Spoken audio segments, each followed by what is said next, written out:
Question suivante. Alors, quand on rompt les liens de sang avec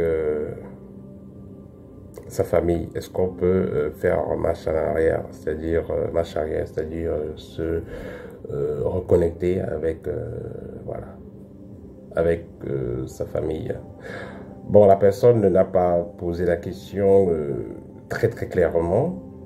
Voilà, il faut comprendre qu'il y a une nuance quand on dit couper les liens avec une famille. En fait, qu'est-ce que la personne veut dire? Vous savez, quand vous entrez dans certains mouvements religieux, parfois on vous demande de faire des rites pour vous couper les liens avec les esprits de la famille. Avec les esprits de la famille. Mais ici, généralement, ça renvoie aux esprits de mort de la famille, pas aux ancêtres de la famille. Il y a une grosse différence. Couper les liens avec les esprits de mort de la famille. Et là, il n'y a pas de problème. Parce que c'est ces esprits-là qui peuvent vous perturber. Peut-être des gens ont fait des pactes. Voilà, vous avez des parents qui étaient sorciers, qui étaient dans les loges et tout ça. Il y a le mort, les esprits pour vous suivre et les esprits vous dérangent. Vous pouvez faire des liens pour couper. Vous pouvez faire des rituels pour couper les liens avec ces esprits. Là, il n'y a pas de problème. Mais le problème maintenant, c'est quand vous allez faire des liens pour couper, vous allez faire des rituels pour couper des liens avec les esprits de la famille. Là, ça devient pas bon. Parce que ce qui se passe généralement quand quelqu'un entre dans une loge, il a signé. En signant, c'est les esprits qui l'accompagnent ne peuvent plus agir normalement. Donc ses ancêtres, ils sont limités parce qu'il a pris les branches en égrégore. C'est les esprits de l'égrégore qui sont en priorité désormais. Est-ce qu'on peut résoudre le problème? Oui, on peut résoudre le problème. Si on vous a mal orienté et vous avez finalement coupé les liens avec vos ancêtres, vous pouvez arranger les choses très facilement. Il suffit justement que vous fassiez des libations accompagnées avec quelqu'un qui est connecté aux ancêtres. Il est clair que vous êtes toujours connecté, hein. Même si vous avez fait des rites, c'est votre sang. Vos ancêtres, c'est votre sang, ils sont dans votre sang. Donc faites ce que vous pouvez faire. Vous pouvez les empêcher d'agir, mais quand vous reprenez conscience de vos erreurs, vous réconciliez. Ils vont vous demander pardon. Et surtout si vous êtes assisté par une personne qui est bien connectée à vos ancêtres, automatiquement les choses se feront. Donc une réconciliation avec vos ancêtres. C'est possible. Même si on vous a trompé dans les religions, on a dit faites ceci, faites cela. Allez, oui, c'est possible. C'est vrai qu'il y a des cas aussi qui sont aussi chiants. Moi j'ai connu des cas des personnes qui ont, je parlais de ça, un de ces quatre, ils avaient les crânes de leurs grands-parents dans leur caveau familial. Le pasteur a demandé de brûler. Ils ont pris, ils sont allés brûler. Voilà, ils sont allés brûler. C'est passé à l'ouest du Cameroun. Ils sont allés brûler parce que le pasteur a dit cela. Ils ont pris, ils sont allés brûler. Et là, ça devient compliqué. En tout cas, mais dans tous les cas, il y a toujours réconciliation. C'est une histoire de père et enfant, de mère et enfant. Il y a toujours possibilité de se réconcilier. Rêver d'être en train d'accoucher, la personne pose la question, c'est un projet. Voilà, un projet, si l'accouchement se passe bien, c'est un projet qui sera très bien. Si l'accouchement se passe mal, c'est un projet qui va être ambigu.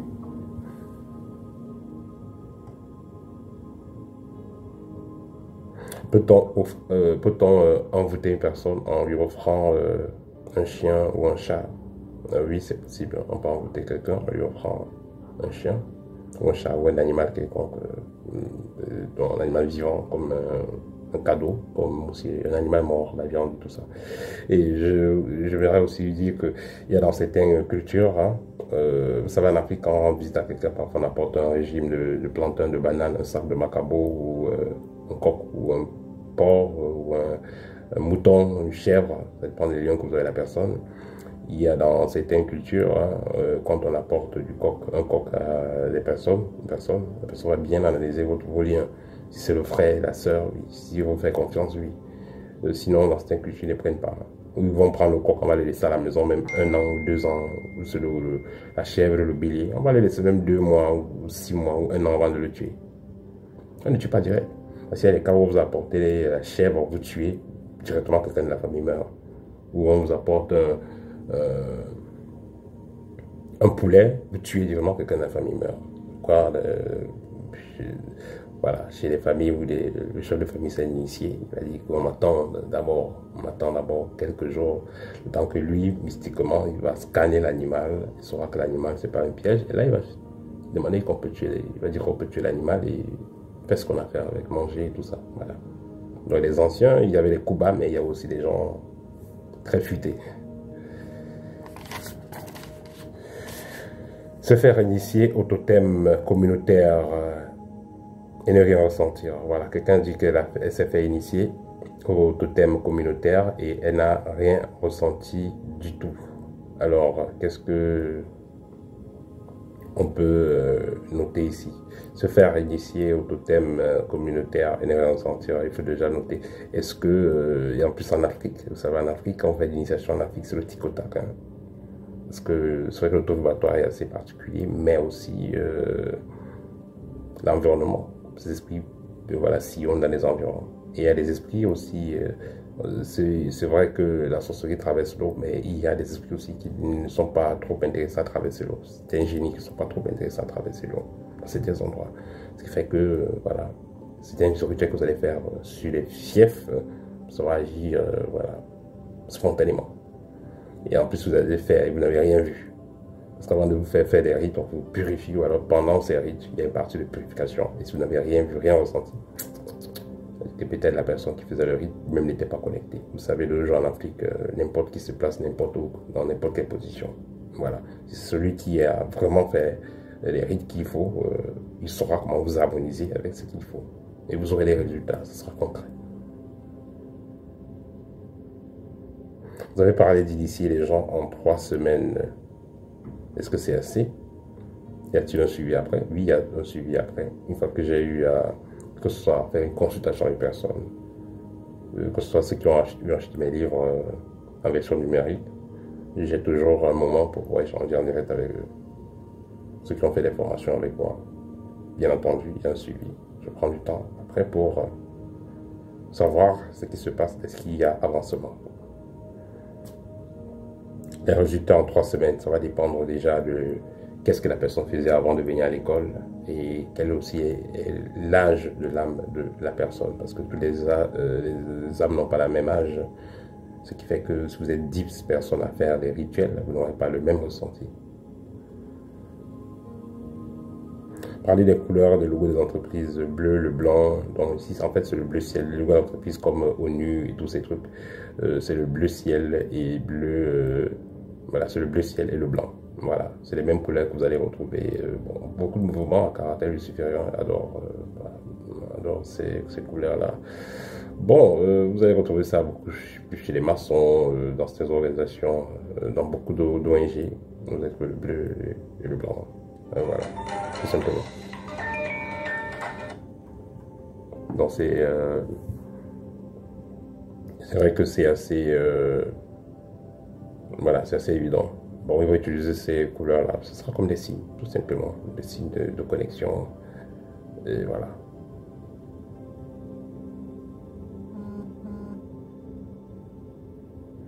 Parler des couleurs des logos d'entreprise. Oui, j'ai déjà fait ça. Se voir en rêve et être sous le point d'être sacrifié par sa mère et s'enfuir. Ça veut dire que faites très attention à votre maman. Il se peut que, voilà, elle a noué les liens avec les personnes qui font partie des mouvements suspects. Donc faites attention. Si vous voulez, prenez rendez-vous pour une consultation. Voilà. Comment identifier un sorcier qui a un troisième œil ouvert de façon matique ou non matique. Voilà. Vous ne pouvez pas savoir si quelqu'un a un troisième œil ouvert de façon matique ou pas. Non, c'est impossible, vous ne pouvez pas savoir. Parce qu'il y a des confréries, c'est comme un confrérie de sorciers. On peut lui mettre physiquement des choses dans les yeux. Voilà. Il va commencer à voir. Voilà. Vous avez votre oncle ou directeur, qui est directeur ou quoi que ce soit. Il a décidé d'entrer dans une confrérie, on l'a accepté. Il va aller là-bas un week-end, hein, on va aller le travailler toute la nuit, il va dormir quelque part. Le matin, on va mettre des produits sur ses yeux avant qu'il sorte. Vous n'avez pas vu. Il était dans une salle quelque part avec le chef ou avec des notables. Vous n'avez pas vu ce qu'on a fait sur lui. Vous ne savez pas. Voilà, il y a des choses. Donc, que ce soit un chercheur ordinaire, qui peut aller se faire rouler par un ganga, que ce soit voilà, que ce soit quelqu'un qui fait partie d'une confrérie. Voilà, vous ne pouvez pas savoir comment est-ce qu'on a ouvert l'œil de façon matique ou pas. Vous ne pouvez pas savoir.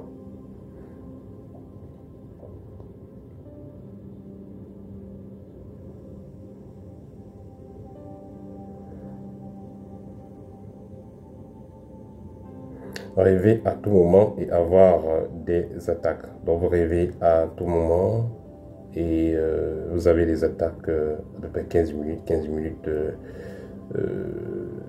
donc vous dormez même si c'est pour 15 minutes et vous avez des attaques. Voilà, vous avez un troisième œil qui fonctionne assez bien. J'ai fait une vidéo où je parlais des raisons pour lesquelles vous êtes attaqué.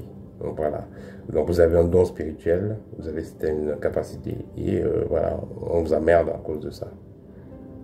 Donc, ça a une urgence à l'initiation. Parce que tant que vous ne le faites pas, il vient d'autres vous emmerder.